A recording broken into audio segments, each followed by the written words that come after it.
Hello, my name is Pablo, Director of Artistry for Illamasqua. I'm going to show you how to minimize dark circles under the eyes. Tap small layers of androgen cream pigment to areas that appear dark with fingertips. The warmth of this shade will conceal any blue or purple tones under the eyes. Lipsticks can be great to correct under the eye darkness, but their hydrating properties can move under the eyes during wear.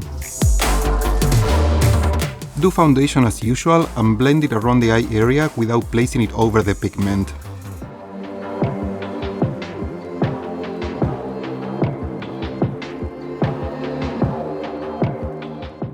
When choosing a concealer, it might be slightly deeper to match the pigmentation of the under eye tones. Pat concealer over the cream pigment in very fine layers to achieve the desired coverage. You should not see a difference in the under eye area and the color of your foundation when blending these elements together. Using a matching pressed powder, dust a fine veil over the look to unify and lock layers into place.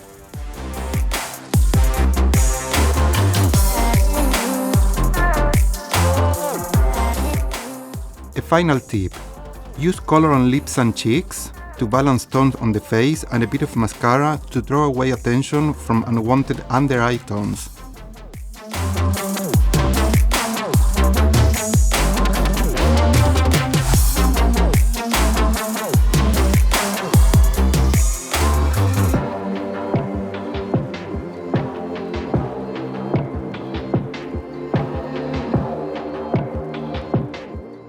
These are a few quick and easy steps you can do to brighten your eye makeup.